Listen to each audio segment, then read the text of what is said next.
Banyak orang sebenarnya tuh miskin karena yang mereka punya itu cuma uang. Podcast Logika Rasa, cerita yang bercerita. Benar-benar. Menurut gua kaya itu nggak cuma selalu soal angka di rekening. Banyak orang sepakat bahwa kekayaan sejati itu bisa datang dari berbagai aspek hidup. Jadi selain uang, orang yang benar-benar kaya itu biasanya punya hal-hal yang pengen gua bahas saat ini.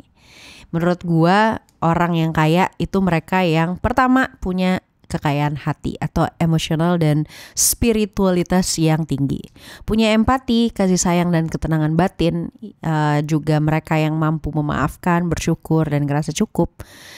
Mereka juga yang gak gampang iri dan tetap bahagia meskipun sederhana. Itu adalah orang-orang yang sebenarnya sangat damai dengan diri sendiri, gak gampang gelisah dan selalu bisa melihat sisi baik dari hidup. Menurut gue orang kaya lainnya adalah orang yang kaya secara relasi, yaitu yang dikelilingi oleh keluarga, teman atau pasangan yang tulus, punya hubungan sosial yang sehat dan saling mendukung. Karena kekayaan sosial ini gak bisa dibeli dengan uang, tapi justru jadi sumber kebahagiaan terbesar dalam hidup banyak orang. Orang kaya lainnya menurut gue adalah mereka yang kaya ilmu dan pengetahuan. Karena mereka terus belajar, berkembang dan terbuka sama hal-hal baru. Punya wawasan luas dan bisa memberi manfaat buat banyak orang.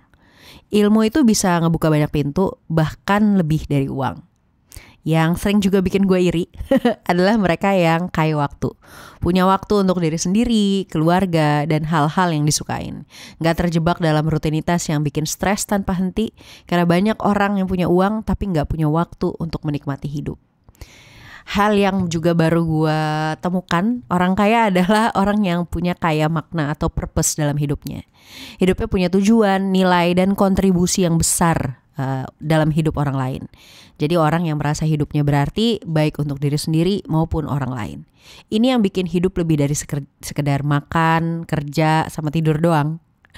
Dan yang juga gue rasain mungkin baru-baru ini, gue baru sangat-sangat mengerti bahwa kaya yang juga gak bisa dibeli pakai uang adalah kaya kesehatan. Fisik yang sehat, mental yang stabil, dan gaya hidup yang seimbang juga bikin orang lebih produktif dan bisa lebih memaknai hidup. Karena tanpa kesehatan, uang jadi gak ada artinya. Jadi bisa dibilang orang paling kaya itu bukan orang yang paling banyak punya uang, tapi yang paling banyak memberi dan paling bisa menikmati hidupnya dengan utuh. Semoga video ini bermanfaat. Dan semoga kita adalah salah satu di antara mereka yang banyak kekayaan dalam hidupnya. Walaupun ya kalau kaya uang kita pengen juga ya. Segitu dulu podcast Logika Rasa. Sampai ketemu di podcast-podcast berikutnya. Logika Rasa, cerita yang bercerita.